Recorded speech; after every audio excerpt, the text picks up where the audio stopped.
skills, exceptional command on Telugu, and unwavering commitment to the values of Matrubhumi, Matrubhasha, and Kannatalli.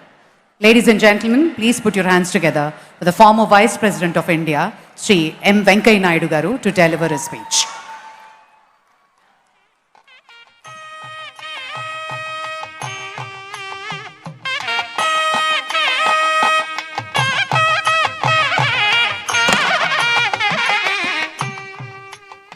గౌరవ భారత ఉపరాష్ట్రపతి Shri CP Radhakrishna గారు, governor Shri Abdul Nazir గారు, ముఖ్యమంత్రి శ్రీ చంద్రబాబు నాయుడు గారు, మన ప్రముఖ క్రీడాకారుడు శ్రీ సచిన్ టెండూల్కర్ గారు, రాష్ట్ర కేంద్ర మంత్రులు, గవర్నర్లు,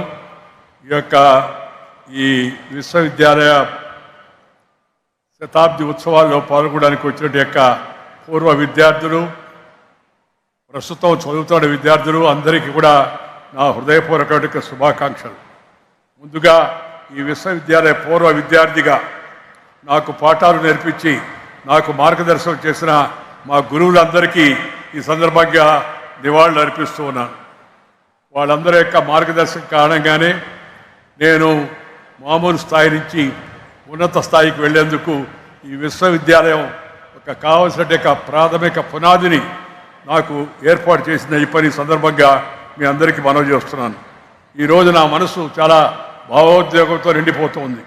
తెలుగు జాతి గర్వకారణమైన మన ఆంధ్రప్రదేశ్ సార్ సిఆర్ రెడ్డి గారి యొక్క దార్శనికతతో, ఆ తర్వాత సర్వేపల్లి రాధాకృష్ణ గారి మార్గదర్శనంలో, అలాగే ఆ రోజు శ్రీకృష్ణ గారి మార్గదర్శనంలో ఈ విశ్వవిద్యాలయం చాలా ముందుకు వెళ్ళింది.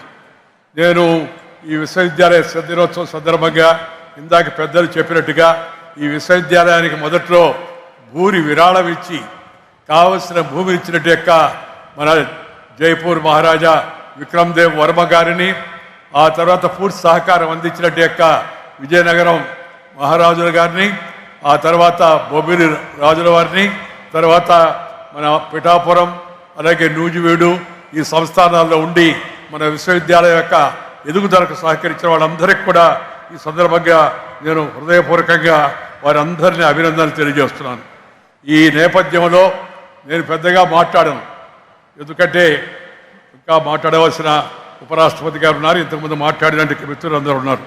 నేను చెప్పేది ఒకటే, కేవలం డిగ్రీలు తీసుకోవడమే కాదు, మారుతున్న కాలానికి అనుగుణంగా విద్యార్థులు నైపుణ్యాలను మెరుగుపరుచుకోవాలి.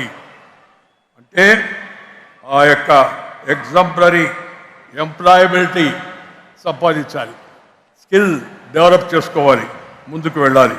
ఈ విశ్వవిద్యాలయాల బోధన కేంద్రాలుగా మిగిలిపోకుండా పరిశోధన కేంద్రాలుగా మారాలనేది నా యొక్క కోరిక. కేవలం థీసిస్ పేపర్లకే పరిమితమైన కాకుండా క్షేత్రస్థాయిలో అవసరాలకు అనుగుణంగా పరిశోధనలు జరగాలి. గ్లోబల్ ఇన్నోవేషన్ ఇండెక్స్లో భారత్ 40వ స్థానానికి చేరడం శుభపరిణామమే. అయినా విద్యార్థుల్లో పేటెంట్లపై ఇంకా అవగాహన పెరగాలి. ప్యూర్ సైన్సెస్ పై ఆసక్తి తగ్గి మౌలిక విజ్ఞానాన్ని విస్మరిస్తున్నామనే విషయాన్ని అందరం అర్థం చేసుకోవాలి. ఈ పరిస్థితిలో మార్పు రావాలి. స్థానిక అవసరాలే కాకుండా ప్రపంచ సమస్యలకు పరిష్కారం అందించే స్థాయికి మనం ఎదగాలి. పర్యావరణాన్ని హితాన్ని దృష్టిలో పెట్టుకొని పనిచేయాలి, పరిశోధన చేయాలి. నేను ఎప్పుడు చెప్తుంటాను, nature culture together for bright future. అందుకని ప్రతి ఒక్కరూ ప్రకృతిని ప్రేమించాలా, ప్రకృతితో కలిసి జీవించాలా. ఆ ప్రకృతి రక్షణకు మనందరం, ఎందుకంటే మీరందరూ కూడా భావి భారతదేశ పౌరులు, మనందరం కూడా దానికి అంకితం కావాలా, ప్రకృతిని రక్షించుకోవాలా. ఎందుకంటే మారుతున్న ఈ వాతావరణ పరిస్థితుల్లో గ్లోబల్ వార్మింగ్ పెద్ద సవాలుగా మారింది. ఆ సవాలును ఎదుర్కోవడం కోసం యువతరం ప్రకృతితో మమేకమై ముందుకు సాగాలని, మరిన్ని పరిశోధనలు చేయాలని కోరుతున్నాను. మనకు సుదీర్ఘమైన తీర ప్రాంతం ఉంది. అందువల్ల సముద్రపు అలల నుంచి సుస్థిర విద్యుత్ ఉత్పత్తి పరిశోధనలను ముమ్మరం చేయాలి. దాంతోపాటు స్వీయ వనరులతో ఇంధన అవసరాలు తీర్చుకున్నప్పుడే నిజమైన దేశ సార్వభౌమత్వం సాకారం అవుతుంది. మన యువత మన దేశ భవిత. అందుకే ఈ సందర్భంగా యువతకు 4 సూచనలు చేస్తాను నేను. 1, క్రమశిక్షణతో కూడిన జీవన శైలిని అలవాటు చేసుకోండి. 2, ఆరోగ్యకరమైన జీవన శైలిని అలవాటు చేసుకోండి. మంచిగా అలవాట్లు, ఉదయాన్నే సూర్యోదయంతో లేయడం, సూర్యాస్తమయానికంతా పళ్ళు ముగించుకునే పరిస్థితిని మనందరం అలవాటు చేసుకోవాల్సిన అవసరం ఎంతో కూడా ఉంది. దాంతోపాటు రెండవది ఆరోగ్యకరమైన జీవన శైలి. ఇవాళ ప్రపంచవ్యాప్తంగా అనేక రకాల నాన్ కమ్యూనికబుల్ డిసీజెస్ పెరిగిపోతూ ఉన్నాయి, పెద్ద సవాలుగా తయారవుతున్నాయి. క్యాన్సర్, డయాబెటిక్, ఇంకా అనేక రకాల వ్యాధులు అనేక చిన్న వయసులో కూడా వస్తున్నాయి. వీటన్నిటినీ కారణం జీవన శైలి, లైఫ్ స్టైల్. అందుకని అందరి యువత అంతా కూడా జీవితంలో ఆ యొక్క జీవన శైలిలో మార్పులు తేవడం కోసం ప్రయత్నం చేయాలని మీ అందరికీ మనవి చేస్తున్నాను.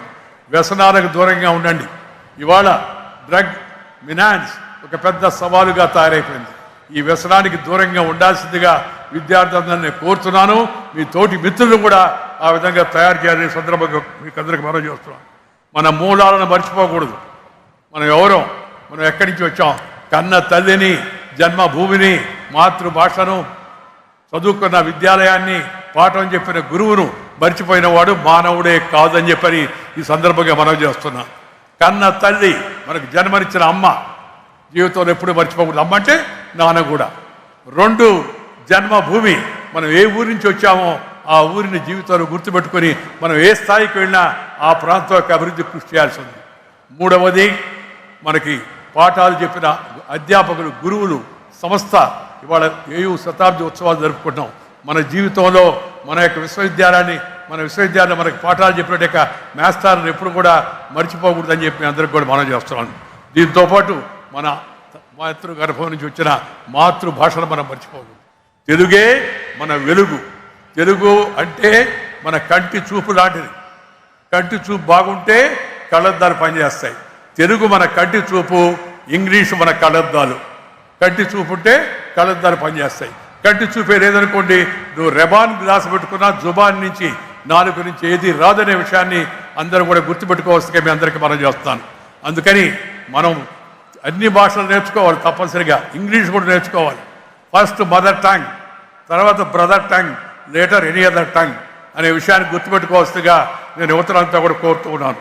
ఈరోజు మన యొక్క ఈ విశ్వవిద్యాలయం గతంలో అనేక మంది ప్రముఖులు ఇక్కడ వైస్ ఛాన్సలర్గా పనిచేశారు. ఇందాక చెప్పారు, సర్వేపల్లి రాధాకృష్ణ గారు కావచ్చు, లేకపోతే విఎస్ కృష్ణ గారు కావచ్చు, లేకపోతే ఈ యొక్క కేంద్రంగా పనిచేసే యొక్క పెద్దలు, ప్రధానంగా శ్రీ కట్టమంచి రామలింగారెడ్డి గారు, సిఆర్ రెడ్డి అంటుంటాం. నాకు ఈ C R Reddy, P R college, V R college ఇలాంటివి ఇష్టం ఉండదు. పూర్తి పేరుతో పిలవాలి ఎవరినైనా కూడా.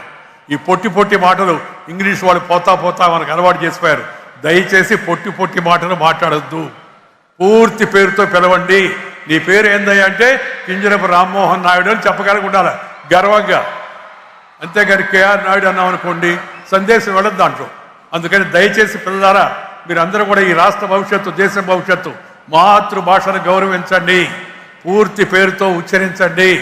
మీ మూలాలను జనానికి తెలియజెప్పే విధంగా ఆ విధంగా వ్యవహరించవలసిగా మీ అందరికీ మనవి చేస్తాను. రోడ్డు పేర్లు ఎంజీ రోడ్డు అని పెడతారు. మహాత్మా గాంధీ రోడ్డు, మహాత్మా గాంధీ ఎంజీ అయిపోయాడు. సర్దార్ పటేల్ రోడ్డుని ఎస్పీ రోడ్డు అని పెడతారు. ఎందుకు మనకి ఆ ఇంగ్లీష్ వాడు పోతా పోతా మనకి అలవాటు చేసిపోయారు. వాళ్ళు వెళ్ళిపోయారు, కానీ అలవాటు ఇంకా వదిలిపెట్టకుండా ఉంది. కాబట్టి దయచేసి అందరికి కూడా మన భాషలో మాట్లాడడం, మన భాషల్లో ఇతర భాషల్లో కూడా ప్రావీణ్యం సంపాదించడం, తద్వారా ముందుకు వెళ్ళే ప్రయత్నం అందరూ చేయాలని చెప్పని సందర్భంగా నేను మనవి చేస్తున్నాను. నేను ఇందాక ఇంకొక మాట అన్నాను, మంచి జీవన శైలి. మంచి జీవన శైలి అంటే మంచి అలవాట్లు. రెండవది పౌష్టికమైన భోజనం.